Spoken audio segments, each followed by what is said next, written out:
نحمده ونصلي ونسلم على رسوله الكريم كريم الأمين الرؤوف الرحيم. أما بعد فأعوذ بالله السميع العليم من الشيطان الرجيم. بسم الله الرحمن الرحيم. يا بني إسرائيل اذكروا نعمتي التي أنعمت عليكم وأوفوا بعهدي أوف بعهدكم وإياي فارهبون. وآمنوا بما أنزلت مصدقا لما معكم ولا تكونوا أول كافر به ولا تشتروا بآياتي ثمنا قليلا وإياي فاتقون. ولا تلبسوا الحق بالباطل وتكتموا الحق وأنتم تعلمون. آمنت بالله صدق الله ومولانا العظيم وبلغنا رسوله النبي الكريم الأمين. ولي الصلاة والسلام عليك يا سيدي يا رسول الله وعلى آلك وأصحابك يا حبيب الله. الصلاة سيدي يا جد الحسن والحسين وعلى آلك وأصحابك يا سيدي يا إمام القبلتين.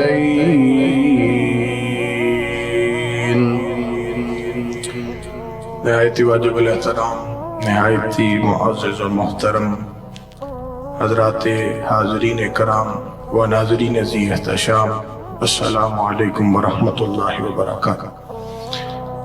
اللہ تعالیٰ کے فضل و کرم سے، اس کی عطا سے، اس کی توفیق سے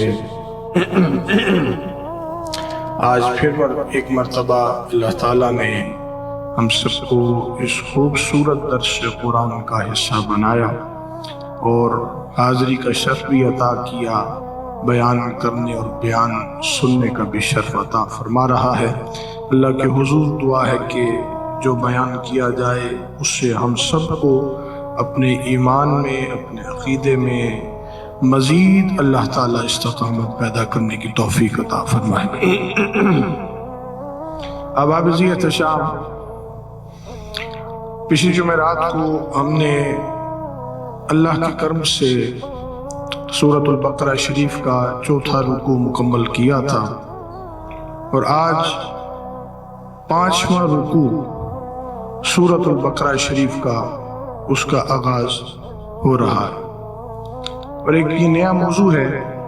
پچھلے موضوع میں آپ نے آدم علیہ السلام کی تخلیق سے لے کر ان کو جو نبوت کا سرتاج، ان کے سر پہ جو تاج سجایا، اور اس کے علاوہ فرشتوں پر انسان کی فضیلت کو جو اللہ تعالیٰ نے ظاہر فرمایا، اس کے علاوہ پھر وہ کیسے زمین تک پہنچے اور زمین پر ان کے ساتھ کیا معاملات پیش آئے، وہ سب چیزیں ہم نے اس میں وقت کی مناسبت سے سمجھنے کی کوشش کی ہے.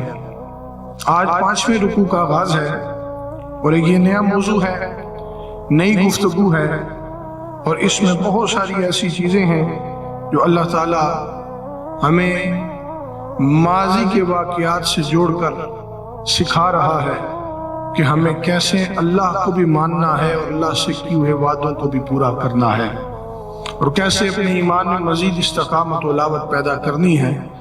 تو آج کا جو سبق ہے، اس سبق کے ذریعے اللہ تعالیٰ مزید ہمیں اسلام کی خوبصورتی کو سمجھنے اور اس خوبصورت روشنی سے مزید اپنے سینوں کو مزین کرنے کی توفیق عطا فرمائے۔ اب آپ احتشام، میں نے سورہ بقرہ شریف کی 5ویں رکوع کے آغاز میں آیت نمبر 40، 41 اور 42 کی تلاوت کی ہے۔ پہلے ترجمہ سماعت فرما لیں، پھر اس کا ماخذ بھی آپ کے سامنے رکھتے ہیں۔ اللہ تعالیٰ ارشاد فرماتا ہے آیت نمبر 40 کے اندر، فرمایا یا بنی اسرائیل اذکروا نعمتی التي انعمت علیکم وأوفوا بعہدی اوف بعہدکم وإیایا فارہبون۔ اللہ تعالیٰ نے ارشاد فرمایا کہ اے اولاد یعقوب، میرے وہ انعام یاد کرو جو میں نے تم پر کیے، اور میرے ساتھ کیا ہوا وعدہ پورا کرو، میں تمہارے ساتھ کیا ہوا وعدہ پورا کروں گا، اور مجھ ہی سے ڈرا کرو۔ آیت نمبر 41 میں رب کائنات فرماتا ہے وَآمِنُوا بِمَا أَنزَلْتُ مُصَدِّقًا لِمَا مَعَكُمْ وَلَا تَكُونُوا أَوَّلَ كَافِرٍ بِهِ وَلَا تَشْتَرُوا بِآيَاتِهِ ثَمَنًا قَلِيلًا وَإِيَّايَ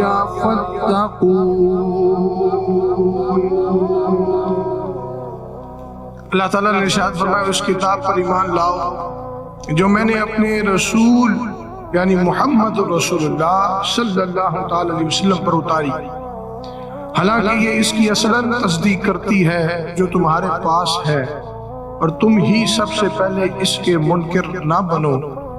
میری آیتوں کو دنیا کی تھوڑی سی قیمت پر فروخت نہ کرو، مجھ سے ہی ڈرتے رہو۔ پھر آیت نمبر 42 میں رب کائنات فرماتا ہے وَلَا تَلْبِسُوا الْحَقَّ بِالْبَاطِلِ وَتَكْتُمُوا الْحَقَّ وَأَنْتُمْ تَعْلَمُونَ۔ فرمایا کہ اور حق کی آمیزش باطل کے ساتھ نہ کرو، اور نہ ہی حق کو جان بوجھ کر چھپاؤ۔ اب یہ تمام 3 آیات ہیں جس پہ آج ہم گفتگو کرنے کی کوشش کریں گے۔ ان آیات میں یہ جو 5واں رکوع ہے، اس کی خاصیت میں آپ کو بتا دیتا ہوں کہ اس 5ویں رکوع کے اندر اللہ تعالیٰ بنی اسرائیل کی تاریخ، بنی اسرائیل کے مراتب، پھر جو ان سے لغزشیں ہوئیں، ان سے گناہ سرزد ہوئے، پھر اللہ نے جو ان پر اتنا فضل کیا ہوا تھا، اتنے انعام ان کو دیے تھے، وہ جو چھن گئے ان سے، یہ سارا بیان اللہ تعالیٰ نے یہاں سے اس بیان کا آغاز فرمایا 5ویں رکوع سے، کہ بنی اسرائیل کو کیا مرتبے عطا ہوئے، پھر کس طرح انہوں نے لغزشیں کی، پھر گناہ میں مبتلا ہو گئے، پھر اللہ نے ان پر دیے ہوئے انعامات ان سے چھین لیے۔ یہ تمام چیزیں اس میں ذکر ہے، اور ان واقعات کو اس لیے قرآن مجید میں بیان کیا گیا کہ ہم جب یہ واقعات پڑھیں، یعنی اہل ایمان، تو عبرت حاصل کریں، ہم سیکھیں، ہمیں نصیحت ہو کہ یہ بھی وہ لوگ تھے کہ جن کو اللہ نے اتنا فضل و کرم ان پر فرمایا ہوا تھا، اتنی عطا تھی ان کے اوپر کہ جس کی کوئی مثال نہیں ملتی، اور قرآن پاک نے صریحتاً کھول کر ان کا ذکر فرمایا۔ تو اللہ نے فرمایا کہ جب انہوں نے رب سے منہ پھیرا، رب سے روح گردانی کی، پھر ہم نے ان سے وہ تمام نعمتیں چھین لی، ان سے اخذ کر لی۔ اب جناب والا چلتے ہیں اس موضوع کی طرف۔ سورہ بنی اسرائیل، سورہ بقرہ کے اندر 5ویں رکوع کے اندر جب آغاز رب کائنات نے فرمایا تو ارشاد فرمایا یا بنی اسرائیل۔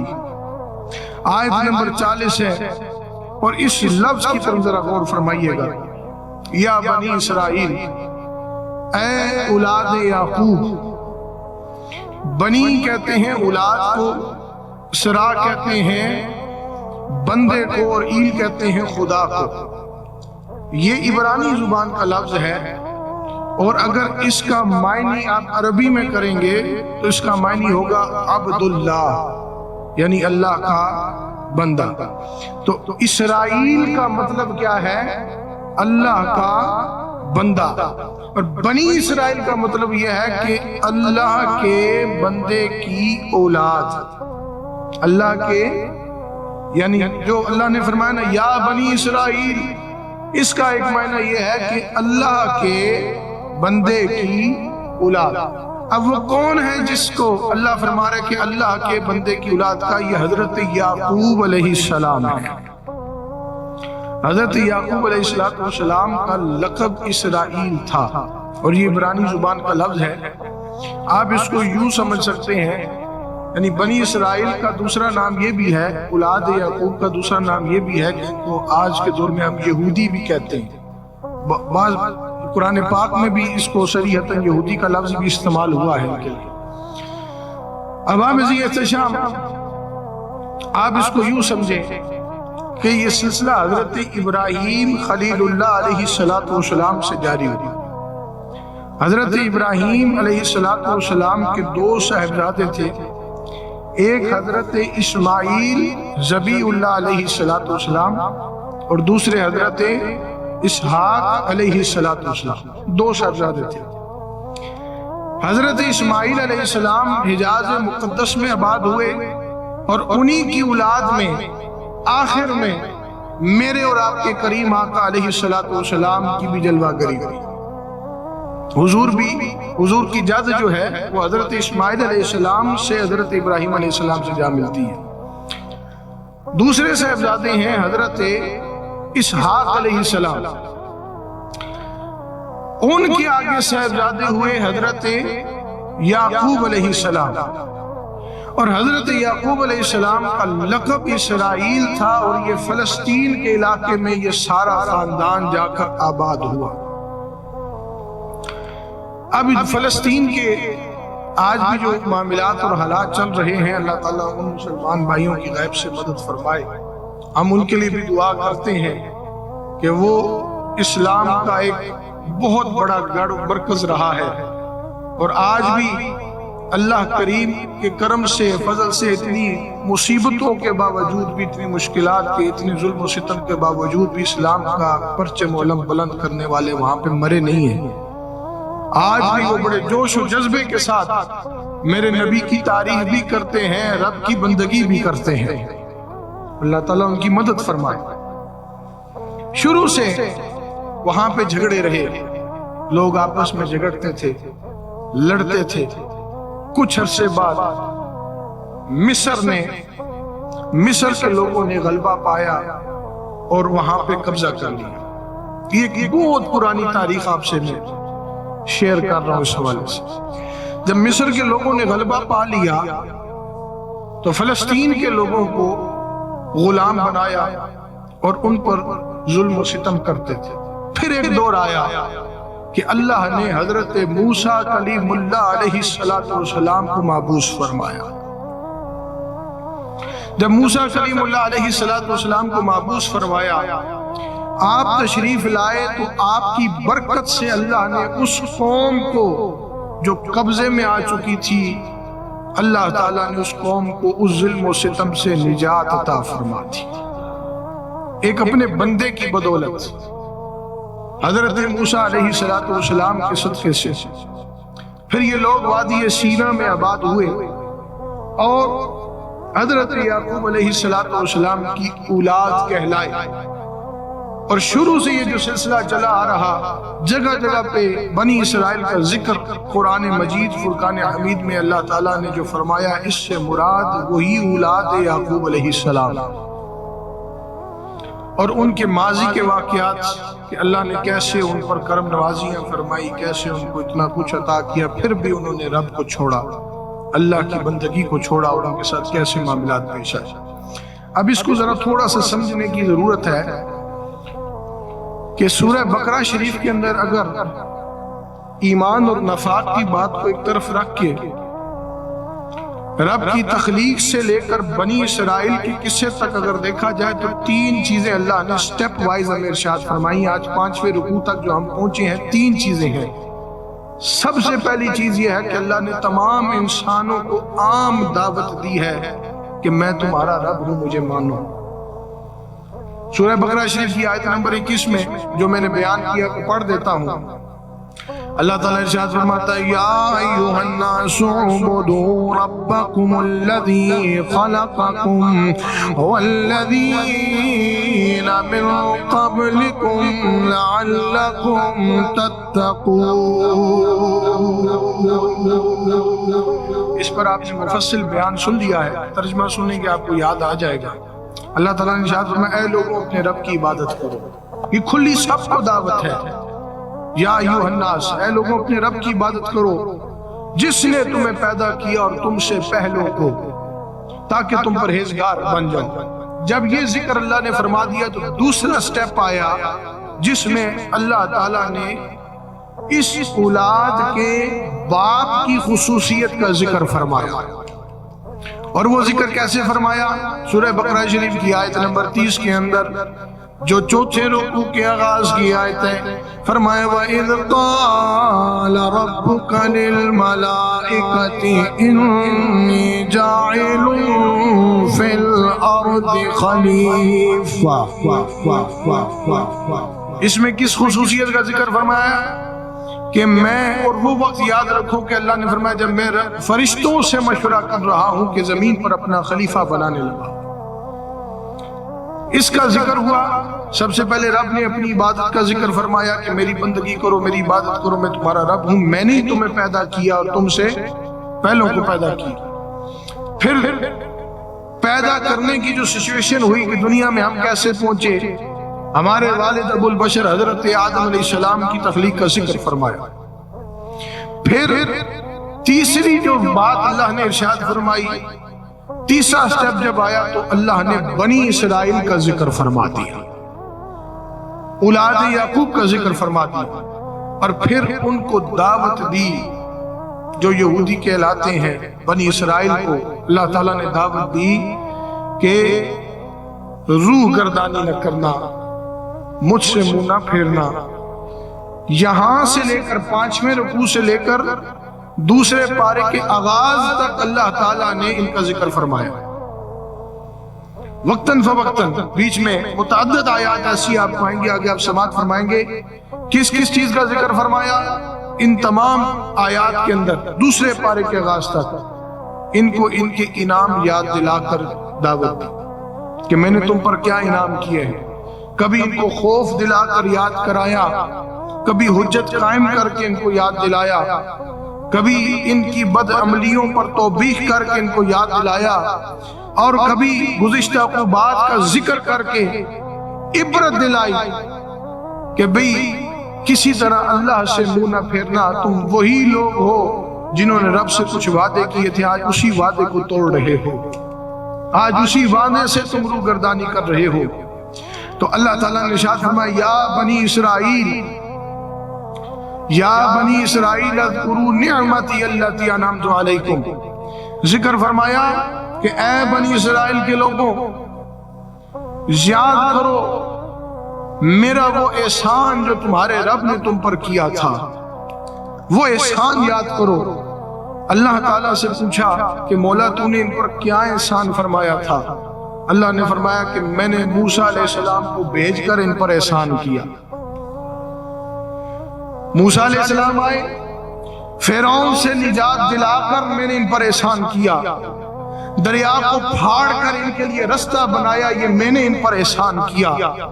ابر کو اتار کر ان پر سایہ کیا، یہ میں نے ان پر احسان کیا. اللہ نے فرمایا تم کس کس احسان کی بات کرتے ہو؟ ہر موقع پر اگر رب نے کرم نوازی فرمائی ہے تو ان پر فرمائی ہے. اور اللہ فرماتا ہے میں آج یہ مجھ سے ہی منہ پھیر رہے ہیں، میرے سے کی ہوئی باتوں کو توڑ رہے ہیں، میں ان کو یاد دلا رہا ہوں کہ وہ کون سے وعدے ہیں جو اللہ تعالیٰ سے انہوں نے کیے ہیں اور اللہ نے کون سی نعمتوں کے انبار ان کو عطا فرمائے. اللہ فرماتا ہے میں نے احسان ان پر یہ کیا کہ غلامی سے ان کو نجات دی ہے، ان کے دشمن فرعون کو غرق کیا ہے، بحیرہ کلزم میں ان کے لیے راستے بنائے ہیں، جنگل بیابانوں میں میں نے جنت سے من و سلوہ اتار کے ان کی شکم سیری کی ہے، ان کو کھانے دیے ہیں. تم اور کس کس احسان کی بات کرتے ہو جو میں نے ان پر نہیں کیے ہیں؟ اللہ فرماتا ہے پھر بھی یہ میرے وعدے سے پھر گئے. کہ وہ کون سا وعدہ تھا؟ اب سماعت فرمائیں. آگے آیت میں اللہ تعالیٰ ارشاد فرماتا ہے اوفو بیعہدی اوفی بیعہدکم. اللہ فرماتا ہے کہ میں نے ان کو پھر کہا کہ تم میرے سے کیا ہوا وعدہ پورا کرو، میں تمہارے سے کیا ہوا وعدہ پورا کروں گا. وہ کون سا وعدہ ہے؟ کہا تم نے مجھ سے وعدہ کیا کہ ہم تیرے پر ایمان لائیں گے، ہم تیری اطاعت کریں گے، تیرے رسولوں پر ایمان لے کر آئیں گے، جس جس دور میں ہمیں تیرا بندہ ملے گا ہم اس بندے کی غلامی اختیار کریں گے. وعدہ کیا ہے. تو اللہ نے فرمایا پھر اس وعدے کے بدلے میں اپنا وعدہ پورا کروں گا. کہا وہ کیسے؟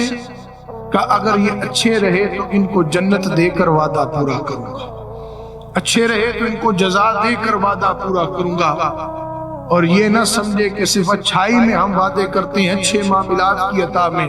اگر یہ بد عملی میں گر گئے اور اندھیروں کے گڑھوں میں مجھے بھول بیٹھے پھر بھی ہم وعدہ پورا کریں گے، لیکن جزا والا نہیں بلکہ سزا والا وعدہ پورا کریں گے، سزا دے کر وعدہ پورا کریں گے. تو اللہ تعالیٰ نے ان کو اس آیت کریمہ میں اپنی نعمتیں جو دی وہ یاد دلائی، پھر جو اللہ نے ان پر انعام و اکرام کیے وہ یاد دلائے، پھر اللہ نے جو ان پر عطائیں فرمائی وہ یاد دلائے، اللہ نے غلامی سے نجات دے کر ان کو سرداری تک دے دی وہ یاد دلایا، اللہ تعالیٰ نے جو ان پر ظلم و ستم ہوتے تھے وہ اس سے نجات دلا کر اپنے بندے کو بھیج کر ان کو وہ رستہ دیا کہ یہ رب سے تعلق مضبوط کر سکتے تھے. یہ سب کچھ اللہ تعالیٰ نے ان کو عطا فرمایا، لیکن انہوں نے اس وعدے کی پاسداری نہیں کی. اللہ تعالیٰ نے فرمایا نا جو بیعہدی کا ذکر فرمایا، اس سے مراد ہے وعدہ اقرار. اور وعدہ اس چیز کو کہتے ہیں جو دو فریقوں کے آپس کے قول و قرار ہوتا ہے. مثال کے طور پر میں آپ سے کوئی بات کر لوں، اب اس کے لیے لفظ وعدہ استعمال کرنا بھی شرط نہیں ہے. میں ویسے اقرار کر لوں کہ میں انشاءاللہ یہ کام کروں گا، اب دوسرا اگر سن رہا ہے تو یہ قول و قرار ہو گیا، یہ حجت قائم ہو گئی ہے. وعدہ کرنے کے لیے ضروری نہیں کہ لفظ وعدہ کا استعمال ہو، بلکہ اگر آپ نے کسی چیز کا اقرار کر لیا کہ ہاں یہ میں کروں گا تو اس کا مطلب یہ ہے کہ آپ پر حجت قائم ہوگی جو عہد کی حجت ہے. لیکن ہمیشہ وعدے ان معاملات میں کریں کہ جو معاملات آپ کو رب سے بھی جوڑیں اور رب کے رسول سے بھی جوڑیں. ایسے وعدے نہ کریں کہ دین سے بھی دور ہو جائیں، آپ اس قدر گناہگار ہو جائیں گے کہ آپ سوچ بھی نہیں سکتے. ہمیشہ اپنا تعلق مضبوط رکھیں.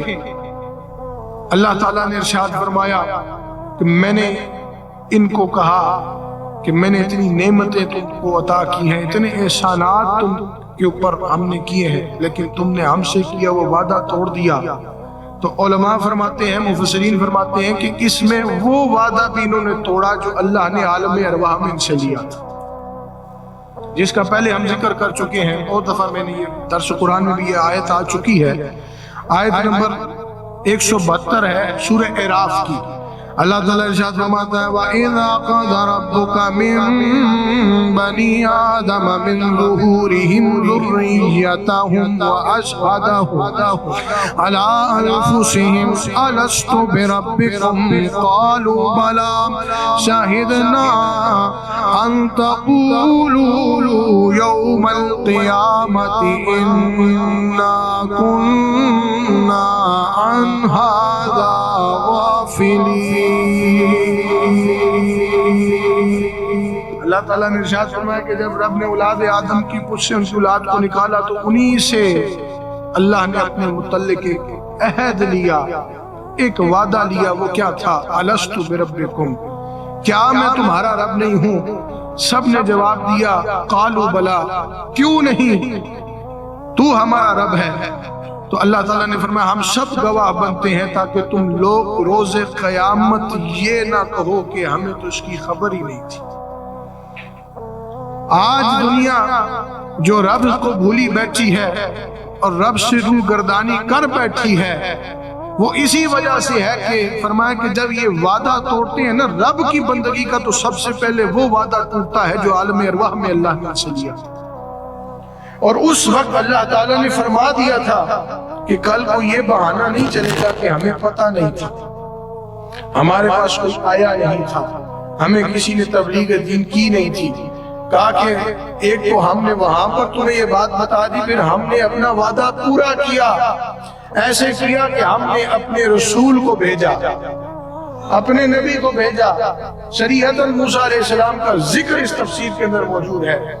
کہا کہ پھر ہم نے انعام بھی کر دیے، اتنے انعام کیے جس کا کوئی حساب نہیں، پھر بھی تم رب کی طرف نہیں آئے، تو اب یہ نہ کہنا کہ ہمیں خبر نہیں تھی، ہمیں پتہ نہیں تھا۔ اور سورہ بنی اسرائیل کی آیت نمبر 34 میں اللہ تعالیٰ ارشاد فرماتا ہے وَأَوْفُوا بِالْعَهْدِ إِنَّ الْعَهْدَ كَانَ مَسْئُولًا۔ عہد کے متعلق اللہ تعالیٰ نے بہت ہی صریحتاً قرآن پاک میں بھی اور حدیث کی روشنی میں بھی ابھی اس کی وضاحت ملتی ہے۔ فرمایا کہ اپنے عہد کو پورا کرو، بے شک عہد سے متعلق تم سے سوال ہونا ہے۔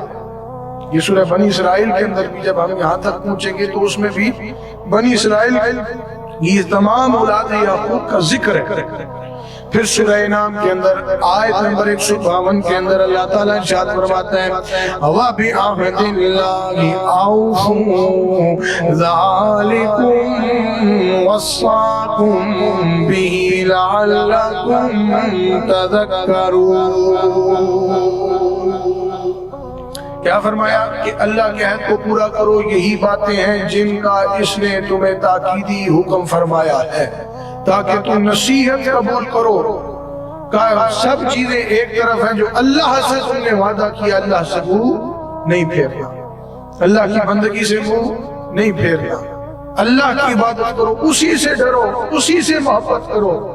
اور پھر جب تم وعدہ کر کے پورا نہیں کرو گے نا، تو کریم آقا علیہ السلام نے ارشاد فرمایا کہ اس شخص کا کچھ دین نہیں جو وعدہ پورا نہیں کرتا، اس کا دین ہی نہیں کہ وعدہ کر کے اس نے پورا نہیں کیا۔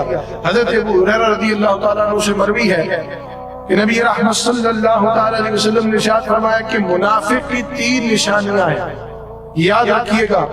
آقا کریم صلی اللہ تعالیٰ علیہ وسلم نے ارشاد فرمایا منافق کی 3 نشانیاں ہیں، جب بات کرتا ہے تو جھوٹ بولتا ہے، جب وعدہ کرتا ہے تو خلاف ورزی کرتا ہے، اور جب اس کے پاس کوئی امانت رکھی جائے تو اس امانت میں بھی خیانت کرتا ہے۔ یعنی ان تینوں چیزوں میں سے ایک چیز بھی ہے تو اپنی اصلاح کریں۔ اور حضور نے فرمایا 3 چیزیں جس میں شامل ہو گئی، سمجھ لے کہ وہ ایمان والا نہیں ہے بلکہ نفاق والا ہے۔ اس لیے وعدہ کر کے پورا نہ کرنا یہ منافق کی نشانیوں میں سے ایک نشانی ہے۔ اللہ تعالیٰ ہمیں ایسی چیز سے بچائے رکھے۔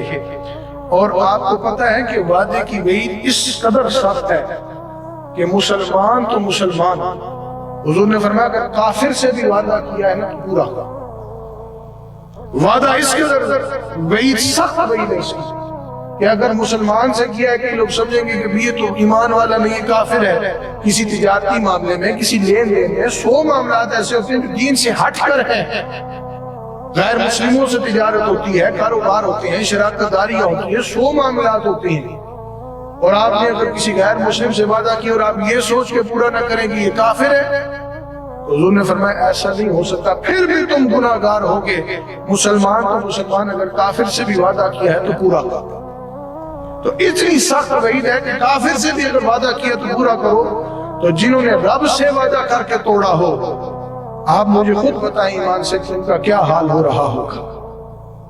اچھا اس پہلی آیت کریمہ میں آیت نمبر 40 جو میں نے آپ کی سماعتوں کی نظر کی ہے، سورہ بقرہ شریف کے 5ویں رکوع کے آغاز میں اس میں اللہ تعالیٰ نے بنی اسرائیل کو مخاطب کر کے، اولاد یعقوب علیہ السلام کو مخاطب کر کے اپنی نعمتوں کا ذکر فرما دیا، احسانات جتلا دیے، اور پھر اللہ تعالیٰ نے اس وعدے کا ذکر فرمایا جو انہوں نے توڑ دیا تھا، اس وعدے کو پورا نہیں کیا۔ پھر بھی وعید سنائی کہ ابھی بھی وقت ہے، میرا وعدہ پورا کر دو، میں تمہارا وعدہ پورا کر دوں گا، تم سے کیا ہوا وعدہ پورا۔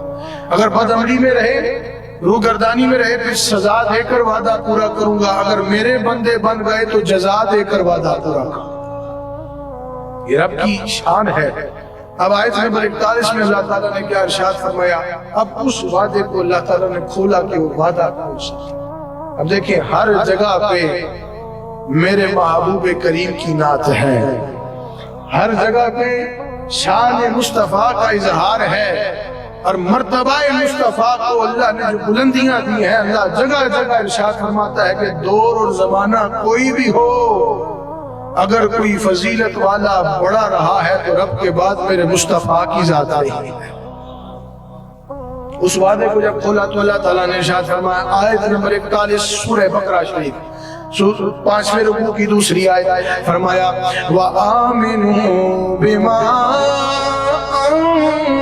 أنزلت مصدقا لما معكم ولا تكونوا أول كافر به ولا تشتروا بآياتي ثمنا قليلا وإياي فاتقون۔ اللہ تعالیٰ نے ارشاد فرمایا، اور اس کتاب پر ایمان لاؤ۔ کس کتاب پر؟ جو میں نے اپنے رسول محمد رسول اللہ صلی اللہ علیہ وسلم پر نازل فرمائی، اتاری ہے، حالانکہ یہ تصدیق کرتی ہے جو تمہارے پاس ہے، اور تم ہی سب سے پہلے اس کے منکر نہ بنو۔ آیتوں کو دنیا کی تھوڑی سی قیمت پر فروخت نہ کرو اور مجھ سے ڈرو۔ اب اس آیت کریمہ میں اللہ تعالیٰ نے کیا ارشاد فرمایا؟ اب سنیے کہ میرے آقا کی نعت و صفت کیا ہے، حضور کی شان والا کیا ہے۔ اس آیت کریمہ میں دو الفاظ پر میں گفتگو کروں گا اور پھر ہم اختتام کی طرف تیزی سے بڑھ رہے ہیں۔ انزلت سے مراد نازل کیا، اور اس میں نازل کرنے سے مراد قرآن حکیم ہے جو اللہ نے میرے اور آپ کے کریم آقا علیہ السلام کے قلب مقدس میں نازل فرمایا ہے۔ دوسرا فرمایا لما معکم، جو تمہارے پاس ہے۔ دو چیزوں کا ذکر کیا، ایک وہ جو نازل کی، اس سے مراد کیا ہے؟ قرآن مجید۔ دوسری اللہ نے فرمائی لما معکم، جو پہلے سے تمہارے پاس ہے، اس سے مراد جو حضرت موسیٰ علیہ السلام پر کتاب نازل ہوئی جس کو ہم توراۃ کہتے ہیں۔ توراۃ کا ذکر اللہ تعالیٰ نے اس میں فرما دیا۔ اب اللہ تعالیٰ نے دونوں کو کمبائن کر کے اس لیے فرمایا۔ اب سنیے گا، بنی اسرائیل کو قرآن پاک پر ایمان لانے کی دعوت سب سے پہلے اس لیے دی گئی کیونکہ اہل کتاب میں سب سے زیادہ مشہور یہی قوم تھی، اور یہ مدینہ منورہ کے آس پاس رہتے بھی تھے، تو اللہ تعالیٰ نے ان کو اپنے انعام احسانات یاد دلائے۔ پہلی آیت میں بتایا میں نے تم پہ کیا کیا احسانات کیے ہیں، کیا کیا انعام کیے ہیں، پھر عہد کے ایفاء کا حکم دیا کہ اب وہ وقت ہے جو تم نے مجھ سے وعدہ کیا ہے اس کو پورا کرو، وقت آ گیا پورا کرنے کا، پہلے بھی تم مجھ سے روگردانی کرتے رہے ہو، تم نے مجھ سے منہ پھیرا ہے، آج منہ نہ پھیر لینا بلکہ مجھ سے میرے ساتھ کیا ہوا وعدہ پورا کرو، میں تم سے تمہارے ساتھ کیا ہوا وعدہ پورا کروں گا۔ اب ان آیات میں اللہ تعالیٰ نے کس وعدے کا ذکر فرمایا کہ پورا کرو؟ تورات اور انجیل کے اندر اللہ تعالیٰ نے جو میرے اور آپ کے کریم آقا علیہ السلام کی نعت اور صفت بیان کی تھی نا کہ ایک دور آئے گا، اب وہ پتہ نہیں کیا صفات تھی، اللہ جانے، اللہ کے رسول جانے۔ نعت بیان کی کہ ایک دور آئے گا، رسول آئیں گے، تم سب ان پر ایمان لانا، سب نے وعدہ کر لیا، آج اس وعدے کو نبھانے کا وقت تھا۔ تو اللہ تعالیٰ نے فرمایا میں نے تورات میں بھی انجیل میں بھی جس نبی پر ایمان لانے کا تمہیں حکم دیا تھا وہ نبی جناب محمد رسول اللہ صلی اللہ تعالی علیہ وآلہ وسلم تشریف لا چکے ہیں، اور ان کی نعت و صفت کو اللہ تعالیٰ نے بیان فرمایا، اور بیان کر کے ارشاد فرمایا کہ اب وہ وقت ہے کہ تم ان پر ایمان لے کر آؤ۔ یعنی سب سے بڑا وعدہ یہ وفا کرو کہ سب چیزیں چھوڑ دو، میرے مصطفیٰ کے غلام بن جاؤ۔ اصل یہ وعدہ تھا، اور ان لوگوں کو پتا تھا کہ حضور نے آنا ہے، کیونکہ ان پر تورات آئی، وہ پہلے سے موجود تھی۔ پھر قرآن کریم نازل ہو گیا، قرآن نے تورات کی تصدیق کر دی، اور تورات میں جو حضور کی نعت و صفت تھی، اللہ نے فرمایا اس نعت و صفت سے پہچانو کہ میرے مصطفیٰ آ گئے ہیں، پہچانو کہ حضور آ گئے ہیں، حضور پر ایمان لے کر آؤ۔ لیکن وہ لوگ ایمان لے کر نہیں آئے۔ دیکھیں مقصد یہ ہے، حضور کی نعت دولت دنیا کے لیے اللہ تعالیٰ نے فرمایا کہ مت چھپاؤ۔ ان لوگوں نے اس میں تغیر تبدیلی کر دی، تورات میں بھی انجیل میں بھی، اس لیے کہ اللہ تعالیٰ نے فرمایا کہ یہ دولت دنیا عارضی ہے، اور متاع دنیا کی وجہ سے تم نعمت آخرت سے منہ پھیر رہے ہو، اور نعمت آخرت ہمیشہ کے لیے ہے۔ آخرت میں جب جائیں گے، میں جیسے عرض کیا ہے کہ وہاں پہ نیند بھی نہیں ہے، وہاں پہ موت بھی نہیں ہے، وہاں پر ہر چیز آپ کی جوانی تک فنا نہیں ہوگی۔ اگر آپ کو جنت مل جائے، کتنے پھل ہیں، کتنی برکتیں ہیں، اللہ کی کتنی رحمتیں ہیں، کتنے انعام ہیں، سب کچھ ملے گا۔ لیکن اللہ نے فرمایا تم نے اس اخروی نعمت کے لیے تم نے دنیا کے لالچ سے سودا کر لیا، اور اتنے کم داموں پہ اپنے ایمان کو فروخت کر دیا، بیچ دیا۔ اللہ نے فرمایا مجھ سے ڈرو، صرف اللہ سے ڈرو، اور ابھی بھی وقت ہے، اپنے وعدے کو پورا کرو جو تم نے مجھ سے کیا تھا، اور میں نے تمہیں اس کے بدلے انعام و احسانات عطا کیے تھے۔ اب یہ جو آیت کریمہ نازل ہوئی، اس کا شان نزول یہ ہے کہ کعب بن اشرف اور دوسرے روسائے علماء، اور یہ یہود کے علماء تھے، اللہ تعالیٰ نے ارشاد فرمایا کہ یہ ایسا کرتے تھے کہ اپنی قوم کے جو لوگ ان کے جاہل لوگ تھے، ان سے یہ ماہانہ اور سالانہ وظیفہ وصول کیا کرتے تھے، انہوں نے مقرر کر رکھے تھے، یہاں تک کہ وہ لوگ اپنے باغات کے پھلوں میں سے بھی ان کا حصہ نکالتے تھے، نقد مالوں میں بھی ان کا حصہ معین کر رکھا تھا۔ وہ یعنی ہر چیز میں نا پیسہ آ گیا، اور ان لوگوں نے ایسا کیا، جو علماء یہود تھے انہوں نے کیا کیا کہ ان سے سالانہ اور ماہانہ وظیفہ وصول کرنا شروع کر دیا۔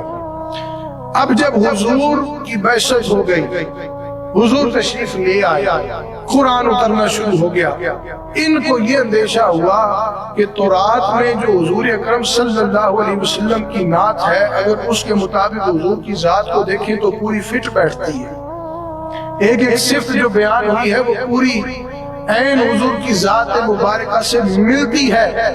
تو اگر ہم نے تسلیم کر لیا تو ہمیں تو بڑا نقصان ہوگا، ہمارے وظیفے بند ہو جائیں گے، سارے لوگ تو نبی پاک علیہ السلام کے ساتھ لگ جائیں گے، ان کی غلامی میں آ جائیں گے، ہمارے مالی منافع ختم ہو جائیں گے، ہمیں کچھ ملنے نہیں لگا۔ محض دنیا کے مال کی لالچ کی وجہ سے انہوں نے اپنی کتابوں میں سے حضور کی نعت و صفت کو نکال دیا، حضور کی نعت کو نکال دیا، حضور کی تعریف کو نکال دیا، حضور کی شان والا کو نکال دیا، اور اپنی مرضی سے اس میں تبدیلیاں کر دی۔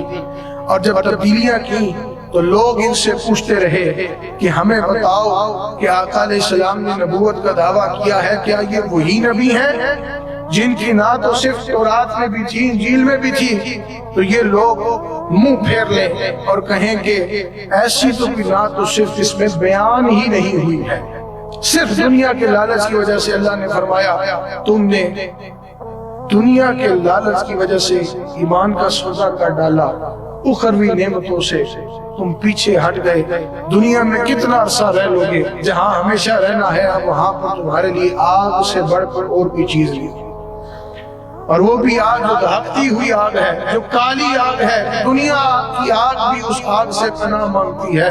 اللہ فرماتا ہے میں اس آگ میں تمہیں عذاب دوں گا، کیوں؟ تم نے وعدے کی خلاف ورزی کر دی ہے۔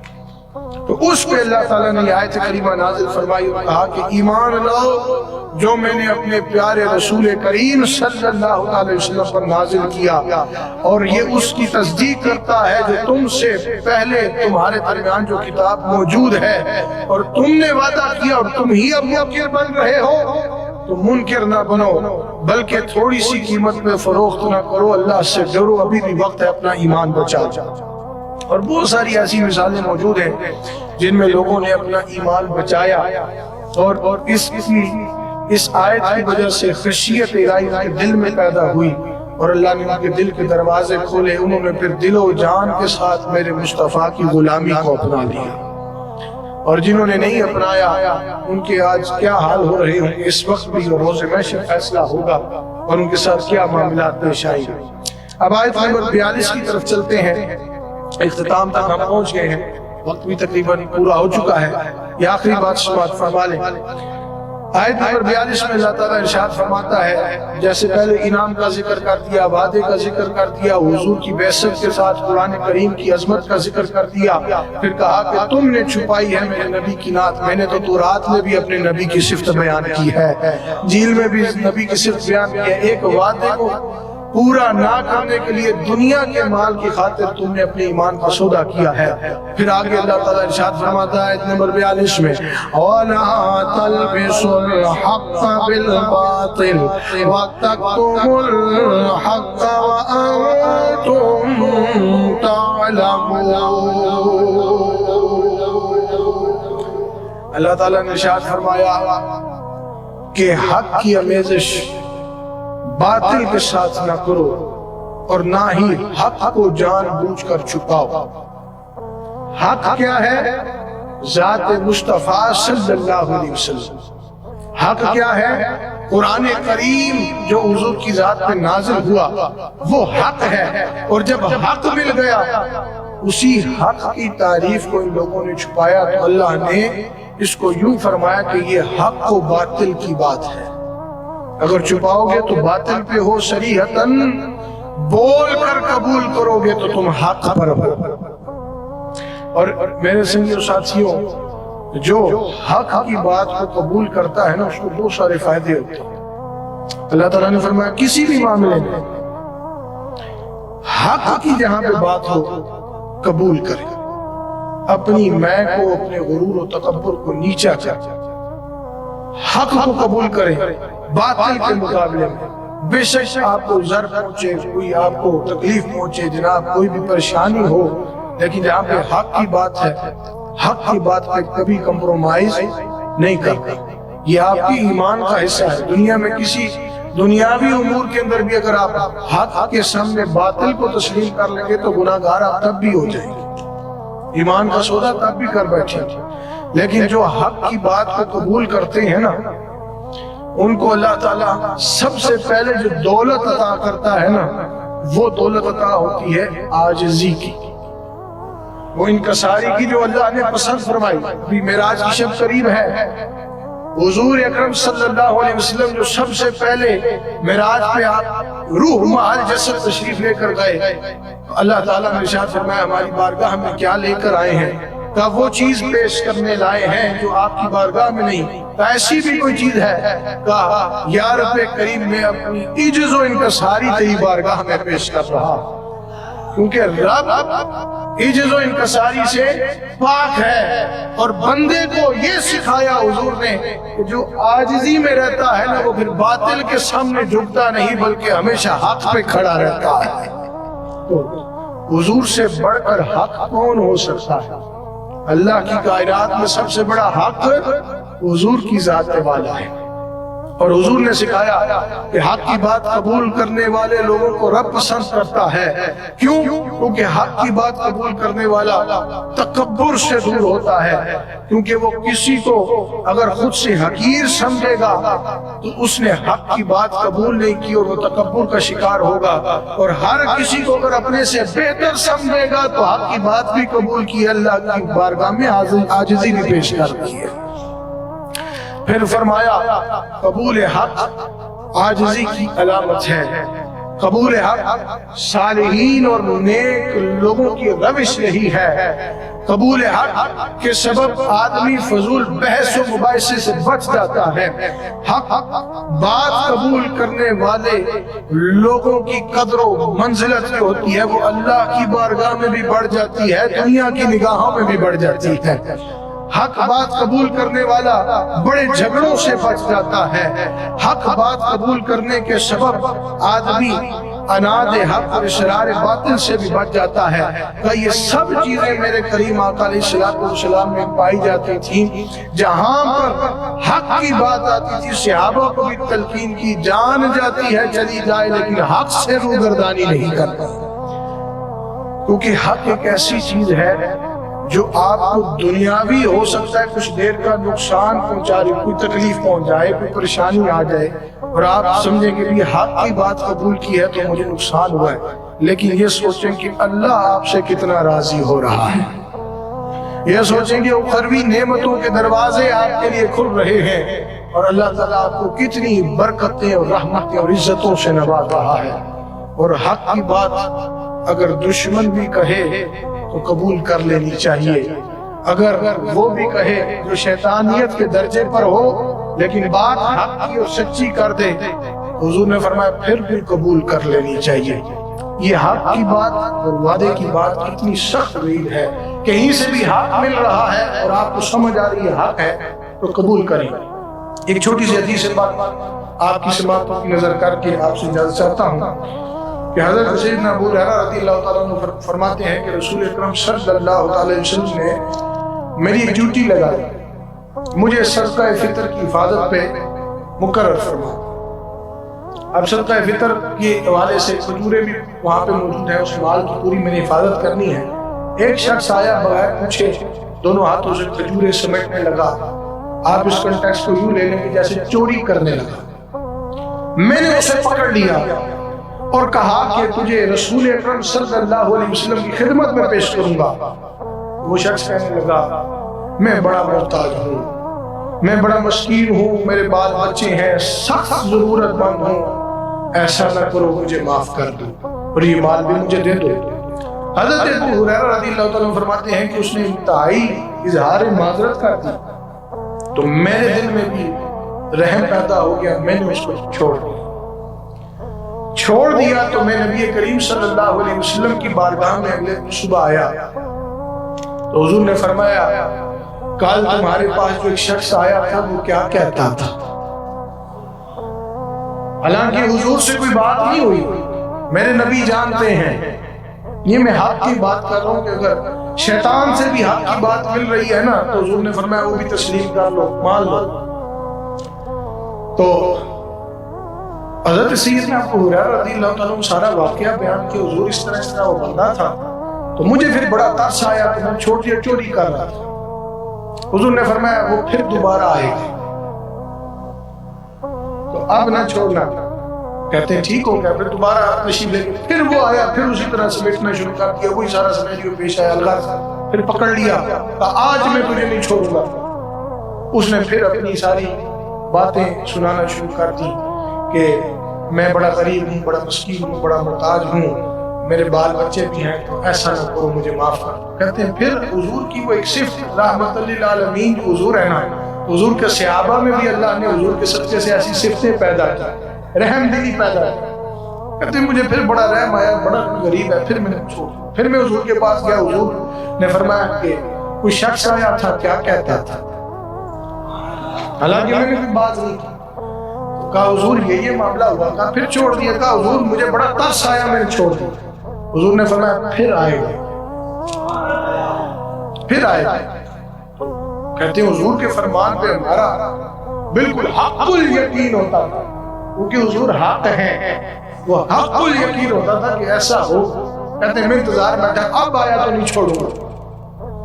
جب دوبارہ آیا تو صدقہ فطر چرانے لگا تو فرماتے ہیں میں نے پھر اس کو پکڑ لیا، تو اب اس نے مجھے کہا کہ میں نے آج تجھے نہیں چھوڑا، آج تو میں تجھے نبی پاک کی بارگاہ میں لے کر ہی جاؤں گا، اب نہیں چھوڑوں۔ تو اس نے کہا کہ کیا میں تمہیں کوئی ایسی بات نہ بتاؤں؟ اب یہ وہ حق کی بات ہے جس سے تمہیں اتنا فائدہ ہو کہ تم سمجھ بھی نہ سکو، سوچ بھی نہیں سکتے کہ اللہ نے اس میں اتنا تمہارے لیے فائدہ رکھا ہے۔ آپ نے ارشاد فرمایا کہ بتا کیا بات ہے، کیا فائدہ ہے؟ تو اس نے کہا جب تم اپنے بستر پہ سونے کے لیے جاؤ تو آیت الکرسی شریف پڑھ لیا کرو، پھر صبح تک اللہ تمہاری حفاظت کرے گا اور ایک فرشتہ مقرر ہو جائے گا اور شیطان تمہارے پاس بھی نہیں آ سکے گا۔ شیطان تمہارے، یہ جب جملہ سنا نا آیت الکرسی شریف کا، پھر ترس آ گیا کہ چلو بہت اچھی بات اس نے بتا دی ہے مجھے، تو پھر چھوڑ دی۔ صبح پھر جب آقا کریم علیہ السلام کی بارگاہ میں گئے تو حضور نے ارشاد فرمایا اے ابو ہریرہ وہ پھر آیا تھا، کیا کہتا تھا؟ کہا حضور مجھے پھر بڑا ترس آیا، اس دفعہ وہ لے کر بھی گیا ساتھ مجھے بھی کچھ دے گیا۔ کہا حضور نے فرمایا کہ بتاؤ کیا کہتا تھا؟ کہنے لگی حضور وہ کہتا تھا کہ ایسے آیت الکرسی شریف پڑھ لیا کرو رات سونے سے پہلے تو شیطان سے تم بچے رہو گے، اللہ تمہاری حفاظت پہ ایک فرشتہ مقرر کر رکھے گا۔ تو حضور نے فرمایا ہے تو بڑا جھوٹا پر بات سچی کہہ گیا ہے، کر لیا کرو۔ تمہیں پتہ ہے وہ کون تھا جو 3 دن سے آ رہا ہے؟ کہا حضور مجھے نہیں پتا، کہا وہ شیطان تھا۔ آپ اس چیز کی انٹینسٹی کو سمجھیں، گہرائی کو سمجھیں، اگر شیطان نے یہ بات کہہ دی تو حضور نے فرمایا کہتا سچ ہے، قبول کر، قبول کر، حق کی بات ہے بڑا جھوٹا ہے لیکن سچ بات بتا گیا ہے۔ پھر تیسرے دن حضور نے فرمایا اب نہیں آئے گا، اب نہیں آئے گا، اور تمہیں پتا ہونا چاہیے وہ کون تھا۔ حضور نے فرمایا وہ شیطان تھا۔ اللہ تعالیٰ ہمیں ہر طرح کی شیطانی حربوں سے بچائے رکھے، اور انہی پیارے کلام کے صدقے اللہ تعالیٰ ہمارے ایمان کی بھی حفاظت فرماتا ہے، ہمارے مال و جان و دولت، ہمارے معاملات کی بھی حفاظت فرماتا ہے۔ تو پتہ یہ چلا کہ وعدہ پورا کریں، دنیا دار سے کافر سے بھی کیا ہے تو پھر بھی آپ گناہ گار ہوں گے اگر توڑ دیا، تو جو اللہ سے کیا ہے اس لیے خدا رہا اللہ سے کی وہ وعدہ کو پورا کریں۔ جہاں پہ حق کی بات آ جائے منہ نہیں کرنا بلکہ حق کو تسلیم کرنا ہے۔ اللہ کی حضور دعا اللہ تعالیٰ ہمیں سمجھنے کی عمل کرنے کی توفیق عطا فرمائے۔ آمین۔ بسم اللہ الرحمن الرحیم۔ اللہم صلی علی سیدنا مولانا محمد وعلی آل سیدنا مولانا محمد وبارک وسلم۔ اول العالمین پروردگار عالم آج جو خوبصورت ہم نے درس قرآن سماعت کیا ہے اللہ اس کو سمجھ کے عمل کرنے کی توفیق عطا فرما، ہر قسم کے شر سے ہم سب کو ہمارے ایمان کو بھی محفوظ فرما، اپنے کرم سے اس کلام پاک کی برکت سے ہمارے ایمان و معاملات کی حفاظت فرما۔ مولا کریم ہمیں تجھ سے کیے ہوئے وعدے اور تیرے محبوب کے دین سے کیے ہوئے وعدوں کو پورا کرنے کی توفیق عطا فرما۔ مولا کریم ہر معاملے میں ہمیں نبی پاک صلی اللہ علیہ وسلم کی رحمت کا صدقہ اپنی مدد سے عروج و بلندی و ترقی نصیب فرما، ہمارے ایمان میں بھی معاملات میں بھی اسلام کے پرچم کی بلندی کے لیے ساری دنیا میں مولا کریم اسلام کا بول بالا فرما، ہر قسم کی باطل سے محفوظ فرما، حق کو ماننے سمجھنے اس پہ عمل کرنے کی مولا توفیق عطا فرما۔ ہمارے مرشد لجپال سخی بادشاہ کو مولا کریم صحت کاملہ دراز عمر بالخیر نصیب فرما۔ وصلی اللہ تعالی علی رسول خیر خلق سیدنا مولانا محمد وعلی آلہ وصحبہ اجمعین برحمتک یا حی